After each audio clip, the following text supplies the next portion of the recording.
Dyer's Daily. I think I can be fairly certain in saying that Mary Poppins is one of the greatest films that the Disney company in its entire 100-year history has ever released.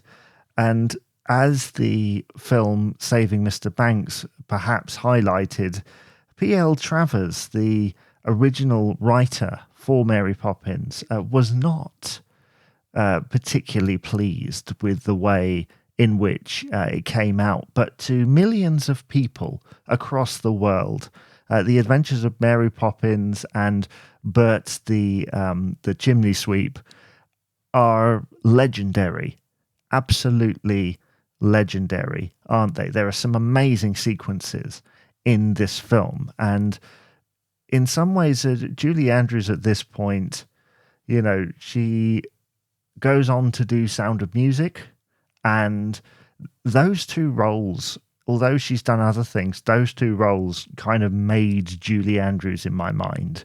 Those are the two roles that you associate. Mary Poppins, though, what a film. What a film. I mean, what is your favourite song from that movie? Do let me know. I mean, the soundtrack written by the Sherman Brothers is spotless, isn't it? I mean, A Spoonful of Sugar, Supercalifragilisticexpialidocious.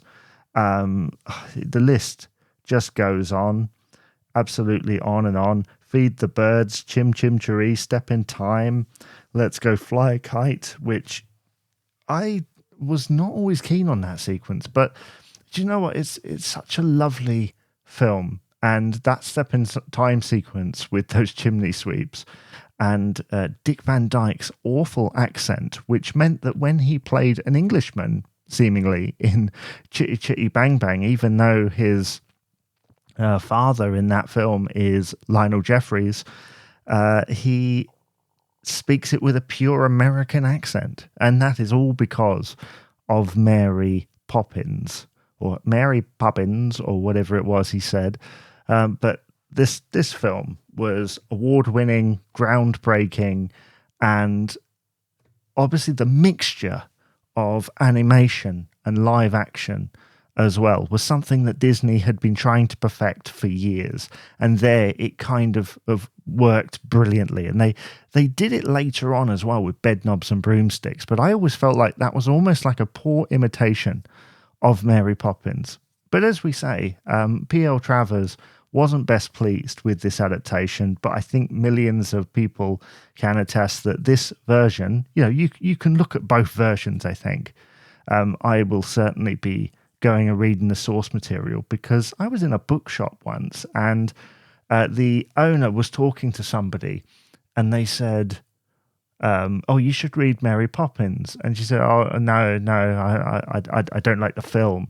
And it's like, but the film isn't nothing like the book, it doesn't have the same vibe. The Disney vibe is kind of a thing all of its own. And they thought about giving it a chance. And like I say, I will at some point. But this film is as fresh today, I think, as it was back then. It's a bank holiday staple and utterly supercalifragilisticexpialidocious. Dyer's Daily.